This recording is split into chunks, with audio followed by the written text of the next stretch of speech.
Hello and welcome back once again to the Single Malt Review. Thanks for tuning in. We have got today something else from the south. What is it, Dave? We have Wild Turkey's Rare Breed. This is a barrel proof, we might say cask strength Wild Turkey.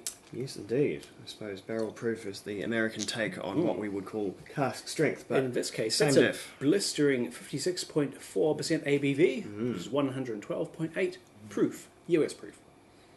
Yes, indeed. So, Wild Turkey Rare Breed. Wild Turkey is...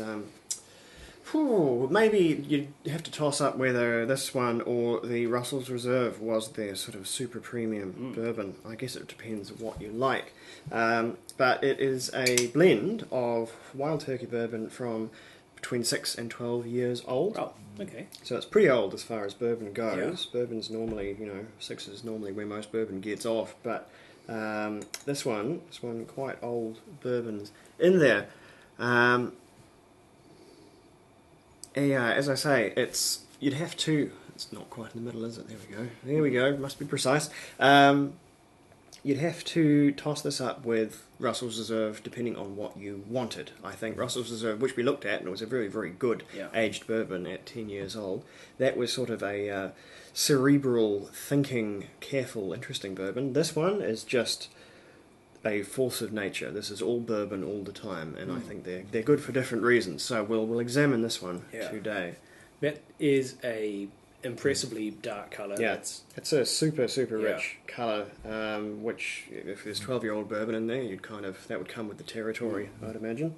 And as is the norm for all bourbon, absolutely no colouring and no filtration by law, Yes, I believe. Which is good to know. Nice bit of reassurance. Ooh. And it is strong on the nose. It is pretty unmistakable. It is a very hot day in New Zealand, as I mentioned previously, so lots of extra vapours, but this has got a lot of vapour on its own too. It is almost, but not quite, not quite too strong to really get your nose in there in today's heat. But some creamy vanilla, a lot of fresh slicing into a fresh ginger root and really sniffing that. A lot of fresh, moist, hot spices. it is a real bourbon ensemble coming through there. A little bit of delicate cream and butterscotch too underneath. It's got some subtlety there. Oof, no, that is just a wee bit too strong. So before I sabotage my nasal passages here, I'll have a wee nip at full strength, which is probably inadvisable, but we'll see, just so we can say we've done it.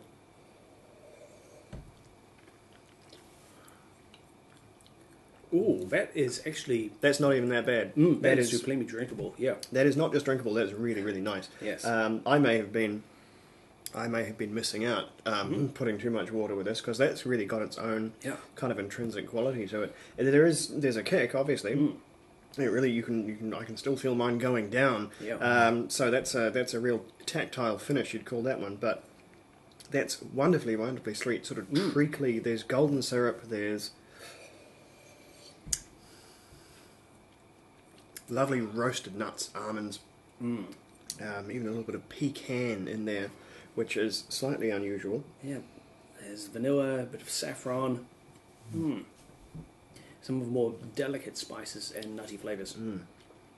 But still, despite everything going on and despite the strength, it's still very reminiscent of Wild Turkey, which is it's a gentle sort of style of bourbon. Concentrated, I would take into a higher level. In fact, this is actually a bit sharper and hotter, spicier and more fierce than some other even stronger bourbons we've tried in the past. We've tried some barrel-proof bourbons which are even higher in strength than this one, which have been even more smooth and sippable. Yeah, this one, it has a certain vibrancy to it. There's almost a little bit of a fresh and fruity character, which is not typical to a great many bourbons. I think it's something that Wild Turkey can play with, because they are a slightly more gentle bourbon than a few others, than things coming out of the Beam brands and that. I think Wild Turkey is just a shade more gentle than those, and so when you get these huge strengths together, you can still make some headway. There's a kind of a fruity acidity on the palate, like biting into a slice of fresh pineapple or lemon. I think acidity is the thing to hit on there. There's a sort of there's a juicy mouth-watering quality which isn't in all bourbons. Yeah. But I'm going to put water in now because my lips are going numb on that stuff. I'm still very much fairly enjoying strong. this at full strength, but I want to go deeper, so I'll add a little Won't, water as won't well. put too much in. Won't put too much in. So it's still probably pretty close to around 50% here. Borderline Brought it down by a unreasonably lot. strong still, but just cut down a little to see what we can unlock from inside there. Much softer nose Ooh. now. A little bit muted though from what it was before. I'm thinking of freshly baked gingerbread. Oh, and it's a Certainly good plenty thought. going on though, yeah.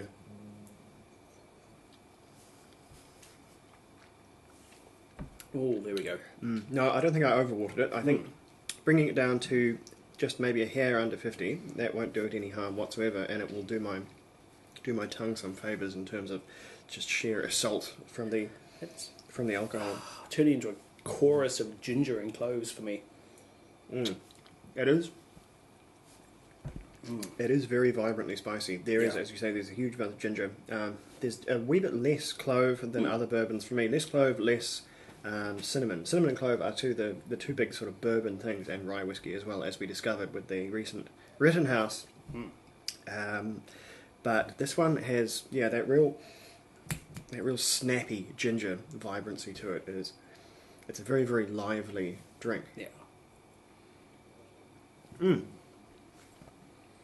That said, though, I have frequently enjoyed this with, say, just one big ice cube in the glass, and that sort of, though you don't quite get the same flavour out of it because that ice will mute things down a wee bit, you do get to have a sort of, it goes on kind of a journey as it sort of takes on more water from the ice.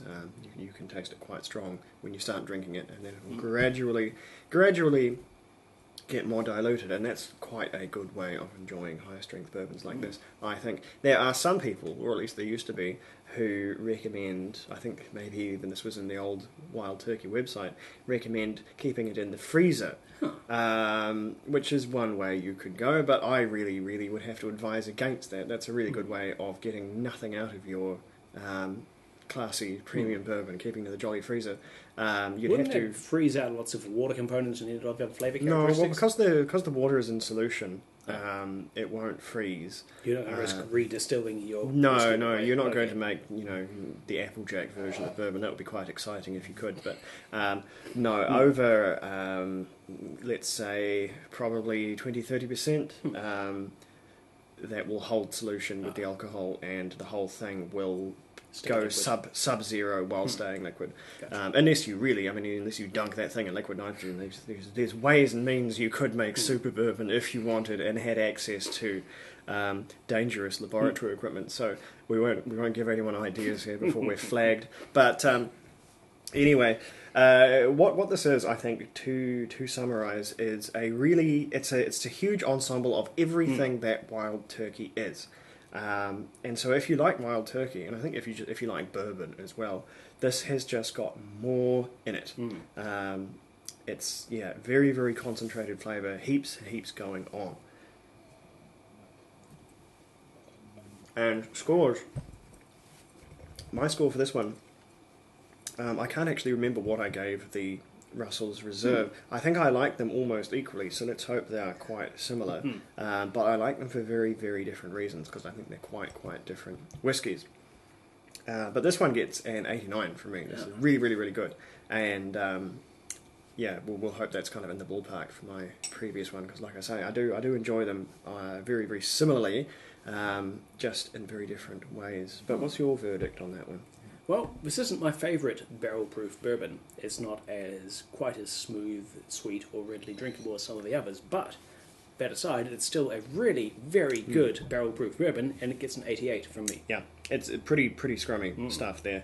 And as far as barrel-proof bourbons go, it's not bad in terms of price. It's not cheap, but it is probably lower than a lot of other things, especially if you're getting into like Eagle Rare or stuff from the Buffalo Trace distillery, things like that. This is pretty reasonable, you'd have to say. So, pretty good recommendation there, I think, if you want to try a barrel-proof bourbon.